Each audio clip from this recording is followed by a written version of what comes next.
ولا يا صاحبي؟ اللي حصل زمان كان مجرد بروفة، الحياة الحقيقية لسه هتبدأ.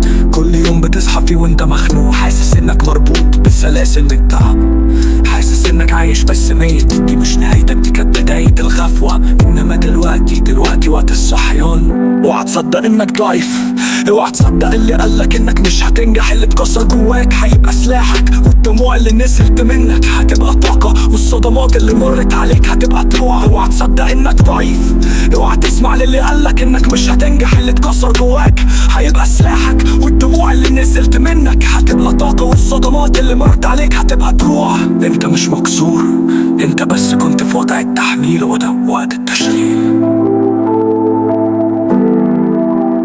ابدأ من جديد، حتى لو اتأخرت، حتى لو اتوجعت. كل خطوة ليك ليها معنى، وكل يوم جديد فرصة لبداية تانية. اتكلم واحد لسه صاحي. بص حواليك، الدنيا مش واقفة والناس بتجري، وانت هتفضل واقف تبص ولا هتجري وتسيبها؟ الحياة عمره ما كانت سهلة، بس اللي بيمشي في السكة الصعبة هو اللي بيوصل للحتة اللي الكل بيتمناها.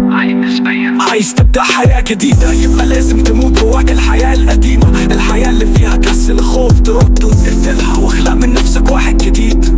النسخة اللي فاشلة انتهت، النسخة اللي بتشتكي راحت، النسخة اللي بتتكسف اتدفنت. النهاردة بتتولد نسخة جامدة واقفة على رجليها، ما بتخافش وبتصيح أنا هنا ولسه ما قدرتش. اوعى تفكر انك محتاج حد يديك الإذن، انت إذنك في ايدك، وقوتك في قرارك، وانت وقتك في أول خطوة هتاخدها بعد السكر ابتدى. مش مهم الناس شايفينك ازاي، المهم انت شايف نفسك ازاي.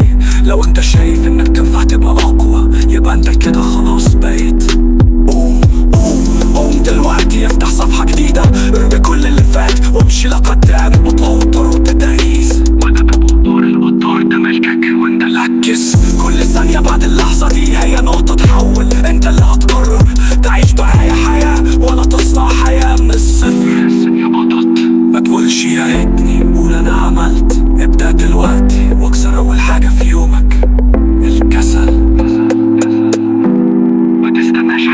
ما تستناش حد يسقفلك، انت سقف لنفسك، وما تخليش الفشل يخدعك. ده مجرد